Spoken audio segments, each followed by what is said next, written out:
মাত্র ৯ মাস বয়সে হিমোফিলিয়ায় আক্রান্ত হয় দীপ্ত রাজবংশী। প্রতি মাসে অন্তত একবার ঢাকায় এসে নিতে হয় রক্ত। সময় মতো রক্ত না পেলে শুরু হয় জ্বর, মাথা ব্যথা, হাঁটু ফুলে যাওয়া, এমনকি পায়ুপথে রক্তক্ষরণের মতো জটিলতা। কখন ১ মাস পরে আসি, ২ মাস পরে আসি, মানে ওর শরীরেরই বুঝে আর কি আসি। এই যে পা শক্ত হয়ে গেছে, পাটা হাঁটুটা ফুলে গেছে, ব্যথা পায়, এই যেমন আসছি আজকে। হ্যাঁ, যে ওর প্লাজমার ডাক্তার দেখাই, ডাক্তাররা বলে লেখা দেয় প্রেসক্রিপশনে। মাইমুনা থ্যালাসেমিয়ায় আক্রান্ত। মাত্র ৪ মাস বয়স থেকে মাসে অন্তত ২বার রক্ত নিতে আসতে হয় ঢাকায়। ভবিষ্যতে স্বপ্ন দেখা এসব শিশুর জীবনের জন্য ১ ফোঁটা রক্ত মানেই বেঁচে থাকার নতুন সম্ভাবনা। আমাদের পারিবারিক অবস্থা, ওর আব্বু একজন হাউস ড্রাইভার, মাসে ৩০ থেকে ৩৫ হাজার টাকা বেতন পায়। ওর আসা যাওয়া নিয়ে আমাদের ১২-১৩ হাজার টাকা খরচ লাগে।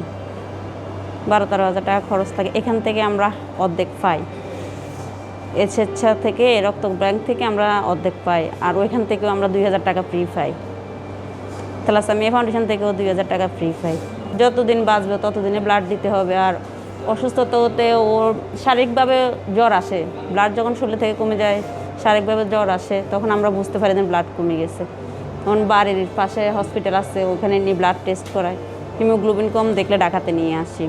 এমন অসংখ্য রোগীর জন্য আশার আলো হয়ে দাঁড়িয়েছে কোয়ান্টাম ল্যাব। প্রতিদিন দেশের নানা প্রান্ত থেকে ছুটে আসেন রক্তদাতা ও রক্তগ্রহীতারা। রক্তদান তো আমি যতটুকু জানি এটা ভালো একটা কাজ, কারণ আমার জন্য যদি একটা মানুষ বেঁচে যায় রক্ত দেওয়ার জন্য, উনি দিয়ে বেঁচে যায়, এটা তো মাশাআল্লাহ, আলহামদুলিল্লাহ। আমি এটা মনে করি একটা ভালো কাজ। আমি কোয়ান্টামের একজন ডোনার।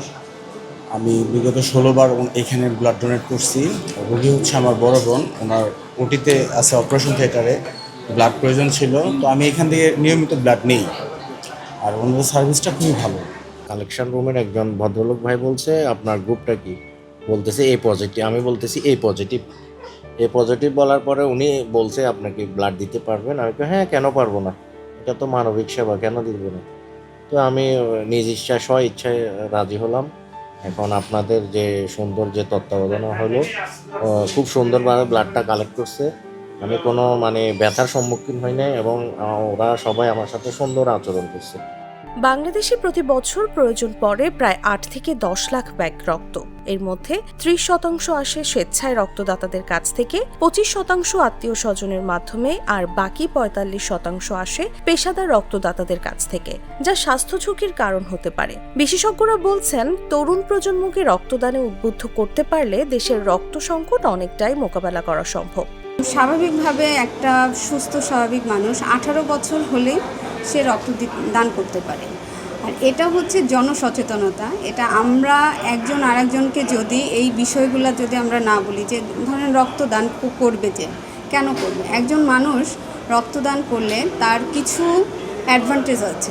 সেই অ্যাডভান্টেজগুলো হচ্ছে, আমরা নর্মালি এখন কি হয়, ব্লাড প্রেশার, তারপর হচ্ছে sugar level, diabetic patient, plus হচ্ছে কোলেস্টেরল, এগুলো মানে স্বাভাবিকভাবে একটা সময় দেখা যায়। কিন্তু রক্তদান যখন করা হয় তখন এই কন্ডিশনগুলো অনেকটা নর্মালের দিকে থাকে। রক্তদানের মধ্যে কিন্তু উপকারিতাও আছে।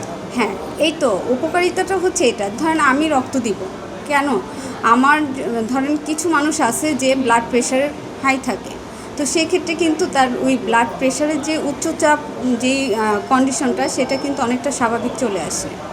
ঠিক আছে, কোলেস্টেরলের ক্ষেত্রেও সেম। ইভেন হচ্ছে সুগার লেভেল যাদের কিনা সুগার লেভেল ১০ থেকে ১২ থাকবে, তারাও যদি দেয়, এটাও কিন্তু তাদের সুগার লেভেলটা অনেকটা কন্ট্রোলে চলে আসে। গত ২ দশকে ৪ লাখের বেশি থ্যালাসেমিয়া রোগীর পাশে দাঁড়িয়েছে কোয়ান্টাম। ২০০০ সালে যাত্রা শুরুর পর থেকে চলতি বছরের মে মাস পর্যন্ত ১৭ লাখ মুমূর্ষ রোগীকে রক্ত উপাদান সরবরাহ করে প্রাণ বাঁচাতে সহায়তা করেছে এই প্রতিষ্ঠান। তসলিমা তিথি, জাগো নিউজ, ঢাকা।